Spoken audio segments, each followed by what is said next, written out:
Imagine medieval Europe, bustling towns, vibrant with trade and brimming with life. Picture the energy of crowded marketplaces, vibrant countrysides, fields of grain swaying in the breeze, livestock grazing peacefully on rolling hills. Then suddenly, this world is gripped by an invisible, devastating force, a silent killer, unseen yet omnipresent.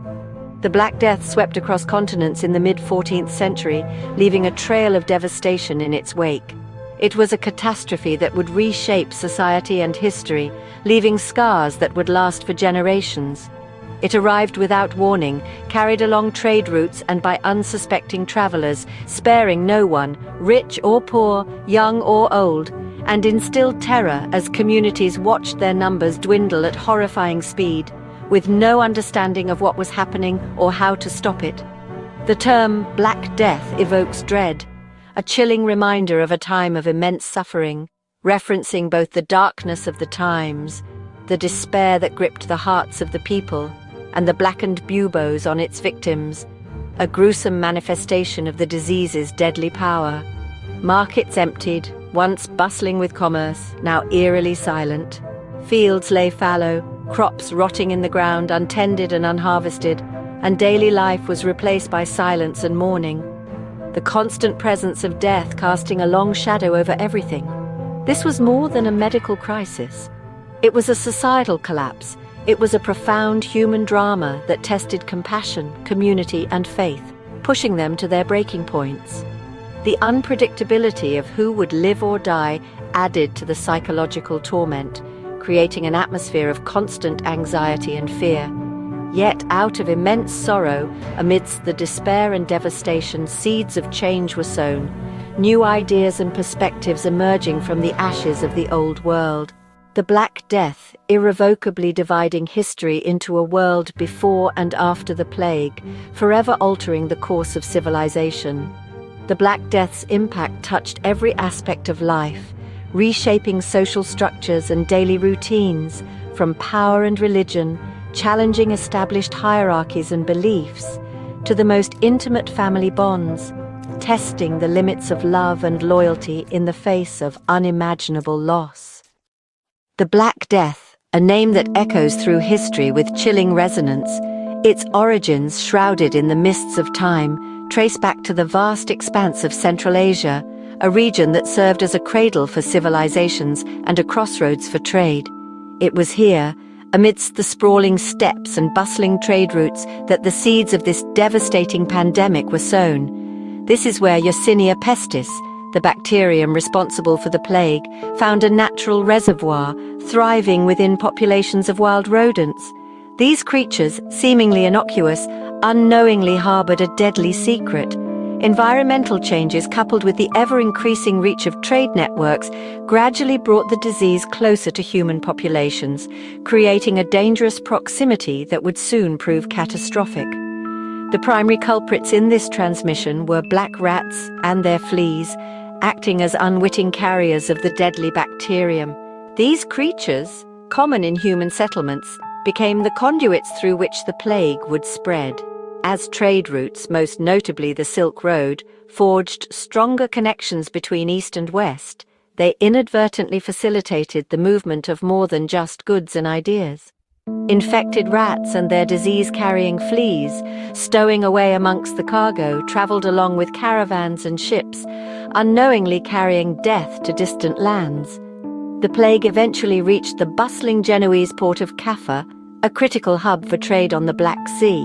It was here, amidst a siege by Mongol forces, that a chilling act of biological warfare allegedly took place. The catapulting of infected corpses over the city walls, a desperate attempt to break the city's defenses. From Caffa, Genoese ships, unknowingly carrying the seeds of destruction, sailed westward, reaching Messina in 1347. By the time these ships reached their destination, most of the sailors on board were already dead or in the throes of death, a grim harbinger of what was to come. The plague, now unleashed upon Europe, spread with terrifying speed from port to port. Genoa, Venice, Marseille, major centers of commerce and population, quickly succumbed to the disease's relentless advance. From these coastal hubs, the plague then moved inland, following established trade routes and navigable rivers, penetrating deeper into the heart of the continent. As populations desperately attempted to flee the infected cities, they often unwittingly carried the disease further, accelerating its spread to previously untouched regions. By 1348, the Black Death had already reached France, Spain, and England, leaving a trail of devastation in its wake. From there, the plague swept relentlessly through Germany, Scandinavia, and even the remote settlements of Greenland, demonstrating its horrifying ability to reach even the most isolated corners of the known world. The speed of its dissemination was astonishing, a testament to the interconnectedness of the medieval world. The intricate web of trade routes and travel networks enabled the plague to cover vast distances in a matter of months, leaving communities reeling in its wake. The Black Death's relentless march across continents serves as a grim testament to the era's global connections and a stark reminder of the devastating consequences of unchecked disease. The Black Death struck with terrifying force, manifesting in several distinct forms, each with its own horrifying characteristics. The most commonly encountered was bubonic plague, initially marked by a sudden and intense fever, accompanied by violent chills, and the infamous black buboes, agonizingly painful, grotesquely swollen lymph nodes that signaled the body's desperate fight against the infection. Victims endured unspeakable suffering, racked by intense pain, often succumbing to delirium as the disease ravaged their minds, and often died a swift and agonizing death within a matter of days. Pneumonic plague, a particularly virulent strain, directly attacked the lungs, spreading with terrifying ease from person to person through airborne droplets, making it incredibly contagious.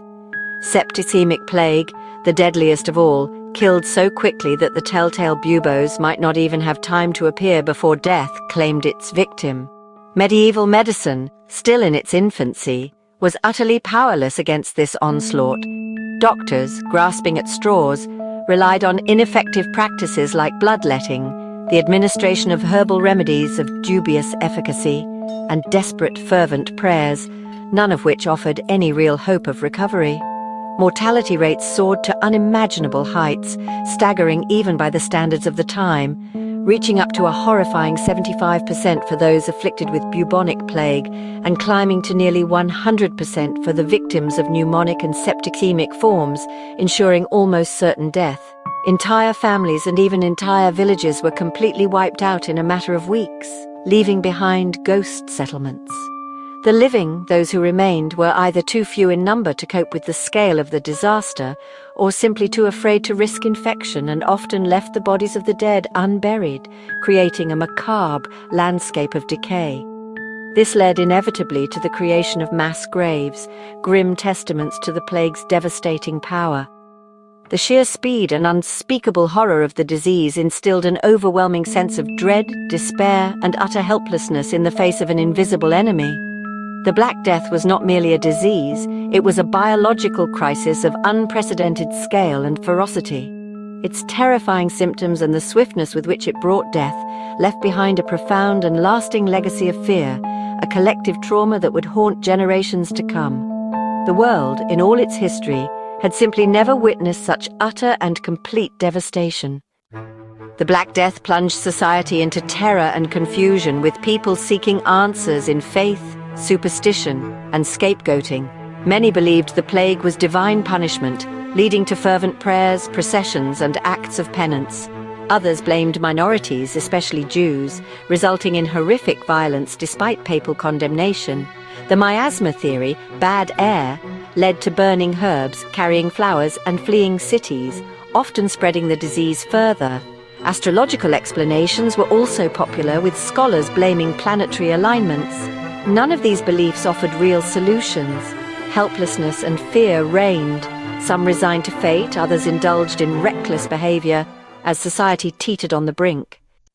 The demographic impact was catastrophic. Europe lost up to 60% of its population in a few years. Once bustling cities fell silent, streets emptied, and houses stood abandoned. The dead overwhelmed burial systems. Mass graves became common. Urban centres like Florence, Venice and London were hit hardest, with social order breaking down as fear overtook duty. In the countryside, entire villages vanished, fields lay fallow, and livestock wandered untended. The manorial system crumbled as landlords lost their workforce. The psychological toll was immense. Grief, insecurity, and a sense of emptiness haunted survivors. Yet these empty spaces set the stage for profound change. Depopulation forced a rethinking of land use and labor, altering social and economic structures. The landscape itself became a constant reminder of loss and transformation. The aftermath would reshape Europe for centuries. The Black Death triggered a seismic shift in labor and society. With so many dead, labor shortages empowered surviving peasants and artisans to demand higher wages and better conditions. The feudal system began to unravel as workers gained mobility and bargaining power. Ruling classes tried to resist, like England's Statute of Labourers, but economic realities prevailed. Social unrest and peasant revolts erupted as the old order faltered. Daily life changed, more land per person, improved diets and greater inheritance for survivors. Standards of living rose for many, but psychological scars and recurring outbreaks lingered. The crisis forced resilience and adaptation, laying groundwork for future social change. The balance of power shifted irreversibly. Medieval society would never be the same. The Black Death's devastation exposed the failures of medieval medicine, prompting some to question ancient authorities and seek new knowledge. Italian city-states pioneered public health measures, quarantines, health boards and isolation hospitals to control outbreaks. These early efforts laid the foundation for modern public health. Culturally, the plague left a macabre mark. Art and literature fixated on death, as seen in the Danse Macabre and Boccaccio's Decameron. The massive loss of clergy and scholars opened doors for new thinkers, fueling intellectual change. The disruption of old structures contributed to the ferment that would lead to the Renaissance. The Black Death didn't cause the Renaissance, but it shattered certainties and made new ideas possible. Out of tragedy, a new era of questioning and creativity emerged. To understand the Black Death, we turn to those who lived it. Agnolo di Tura's account of burying his own children reveals the collapse of social bonds and the depth of fear. Physicians like Guy de Chauliac documented symptoms and treatments, sometimes risking their own lives. Many doctors fled or died, leaving communities without care. Monasteries suffered devastating losses, with some losing over half their members, disrupting learning and spiritual life. Faith was tested. Some found it strengthened, others questioned everything. Wills written in haste and mass graves uncovered by archaeologists testify to the scale and speed of death. These stories and artifacts paint a vivid picture of a world upended by an invisible killer. The human cost was immeasurable, echoing through history. The Black Death was a turning point, reshaping Europe and laying groundwork for the modern era. Massive depopulation led to social and economic restructuring, higher wages, greater mobility, and the decline of feudalism. Landowners adapted, shifting to less labor-intensive farming and offering better terms to attract workers. Wealth concentrated among survivors, stimulating new consumption and innovation. The trauma lingered, fostering new attitudes toward mortality, faith, and authority. The Church's inability to stop the plague weakened its dominance, fueling currents that would lead to the Reformation and Renaissance. The Black Death accelerated change, spurred public health, and left a cultural legacy of resilience and transformation. Its echoes remind us of nature's power and humanity's enduring adaptability.